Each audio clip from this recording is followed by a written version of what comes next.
Yo, what's up? Welcome to my channelnya para blogger dan SEO spesialis. Di video ini saya akan membantu kamu untuk menjadi seorang SEO spesialis.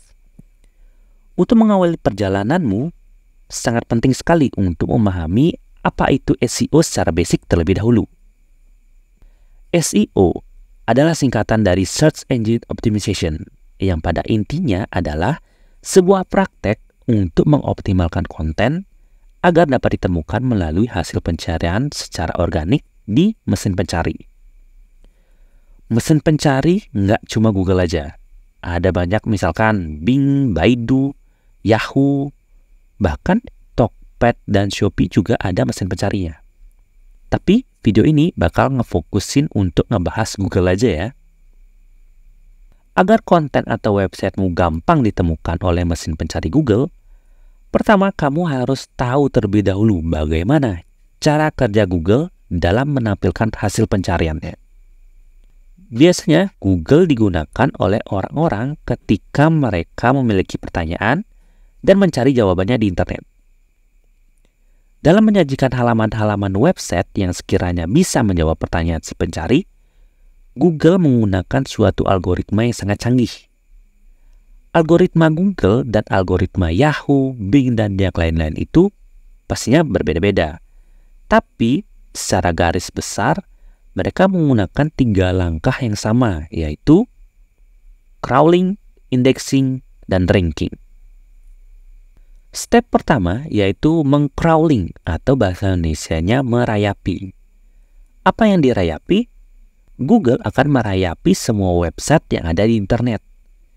Yang bertugas untuk melakukan pekerjaan ini adalah pelayannya yang biasa kita panggil dengan nama spider.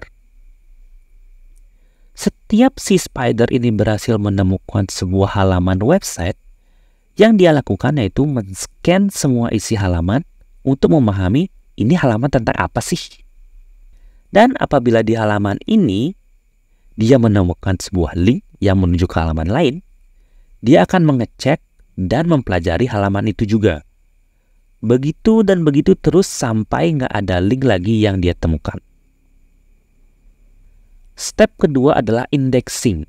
Indexing ini maksudnya adalah menyimpan website-website yang udah dirayapi oleh si spider dan dimasukkannya ke dalam database Google. Ketika si spider membaca isi website yang ditemukan, Google akan memutuskan apakah halaman ini layak untuk disimpan ke database atau tidak. Google menentukan kelayakan ini melihat dari banyak aspek. Beberapa aspeknya yaitu pertama kualitas konten yang harus unik, yang artinya tidak boleh hasil copy paste. Kedua, mempunyai struktur URL yang deskriptif. 3, tampilannya yang responsif baik mobile maupun desktop. Selanjutnya loading time-nya yang cepat dan masih banyak lagi. Intinya dari sekian banyak website yang udah ditemukan oleh si spider, Google hanya akan menyimpan yang bagus-bagus saja yang mereka anggap layak. Ketiga, ranking. Setelah websitemu berhasil ditemukan dan sudah lolos seleksi untuk dimasukkan ke dalam database Google, barulah websitemu bisa muncul di hasil pencarian ketika orang mencari sesuatu. Ketika ada orang yang mencari misalkan cara keramas yang benar, maka Google akan melihat ke dalam database-nya. Ada nggak ya halaman website yang ngebahas tentang cara keramas? Ada nih. Dan di database ternyata ada 100 halaman yang ngebahas itu.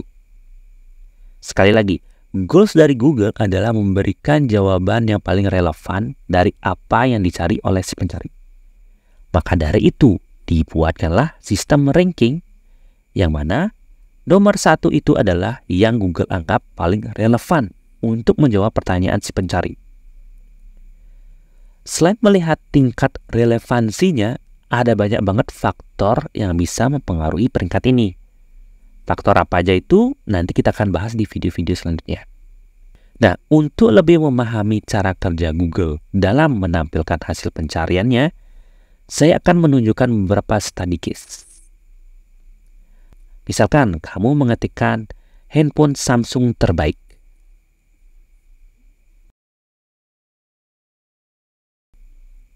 Ketika kamu mengetikkan itu, pasti yang kamu harapkan adalah website yang memberikan perbandingan tipe-tipe HP Samsung. Dan biasanya ini semua pasti berupa artikel yang isinya informatif.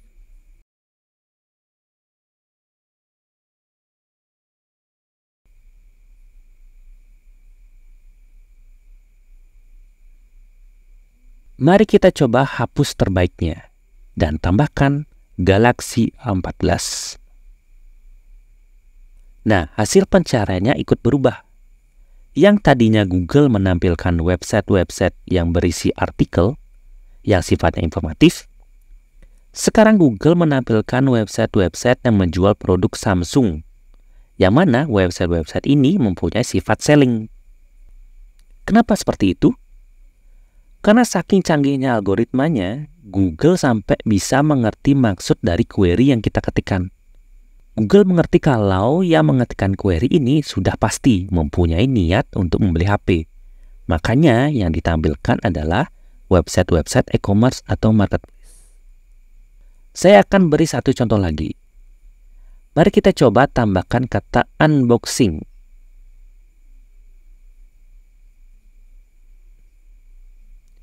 Nah, hasil pencariannya berubah lagi. Kenapa? Karena dari kata unboxing aja Google sudah mengerti bahwa si pencari ini pasti menginginkan konten yang berupa video.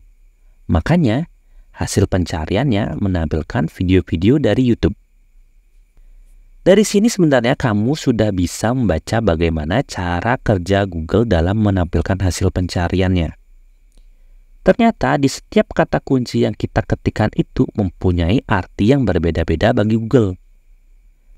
Nah, arti di balik kata kunci inilah yang kita kenal dengan nama search intent. Memahami search intent sangat penting bagi seorang SEO spesialis, karena itu adalah senjata kita untuk bertarung dalam memperebutkan halaman pertama Google. Untuk pembahasan tentang search intent akan saya lanjutkan di video berikutnya ya. Jadi jangan lupa untuk subscribe dan bunyikan lonceng biar nggak ketinggalan videonya. Thank you.